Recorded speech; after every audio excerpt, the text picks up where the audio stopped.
শাকিব খানের মুভিতে এই ধরনের এক্সপ্রেশন আমি আগে দেখিনি। টিকিট নিয়ে কাড়াকাড়ি বা আজকে এখানে যেটা হয়েছে সেটা বেশ অনাকাঙ্ক্ষিত একটি ঘটনাই ঘটেছে বলে মনে হচ্ছে। শাকিব খান যিনি আছেন উনি কিন্তু বলিউডেও ফেমাস হয়ে যাচ্ছেন। দরদ সিনেমায় এরকম এক্সপ্রেশন আসলে এর আগে বাংলা মুভিতে দেখিনি, বা শাকিব খানের মুভিতে এই ধরনের এক্সপ্রেশন আমি আগে দেখিনি। আমি শাকিবের এই মুভির এক্সপ্রেশন নিয়ে বলবো এক কথায় চমৎকার, দুর্দান্ত। এইটা আমি খুব পজিটিভলি দেখছি। এর জন্য দেখছি কারণ বলিউডের একজন নায়িকা যখন বাংলাদেশে কাজ করছেন উনি নিশ্চয়ই ওনার ফিল্মের পাবলিসিটি করছেন। সেক্ষেত্রে আমাদের দেশীয় স্টার যিনি আছেন, শাকিব খান যিনি আছেন, উনি কিন্তু বলিউডেও ফেমাস হয়ে যাচ্ছেন।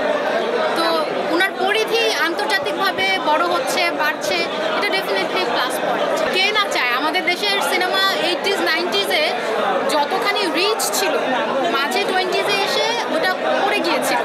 দেখেন কলকাতার যারা ছিলেন তারাও কিন্তু একসময় বাংলা সিনেমায় কাজ করতে উদ্গ্রীব হয়ে থাকতেন, কিন্তু আর্লি 20s-এ কী হলো, কলকাতা কোথা থেকে কোথায় চলে গেল আর বাংলা সিনেমার ইন্ডাস্ট্রি পড়ে গেল। এখন আবারও সিনেমার স্বর্ণযুগ ফিরছে, সুদিন আসছে, এবং এটা যদি আন্তর্জাতিক পরিসরে আমরা দেখতে পারি তাহলে এটা আমাদের জন্যই ভালো হবে বলে আমি মনে করি। বাংলাদেশ থেকে দুজন কাজ করেছেন, একজন হচ্ছে সাফা মারওয়া, একজন হচ্ছে নেলিনা শাম্মী। দুজনেই বেশ ভালো অভিনয় করেছেন, এবং সাফার ব্যাপারে আমি একটু স্পেশালি বলবো যে যেহেতু এটা তার ফার্স্ট মুভি, প্রথম মুভিতে উনি বেশ ভালো অভিনয় করেছেন। তাই টিকিট নিয়ে কাড়াকাড়ি বা আজকে এখানে যেটা হয়েছে সেটা বেশ অনাকাঙ্ক্ষিত একটি ঘটনাই ঘটেছে বলে মনে হচ্ছে। এরকমটা না হওয়াটা কাম্য, কারণ এখানে যারা আসলে আপনারা সংবাদ সংগ্রহ করতে আসেন আমার মনে হয় যে আপনাদের প্রপার রেসপেক্টটা দেওয়া উচিত।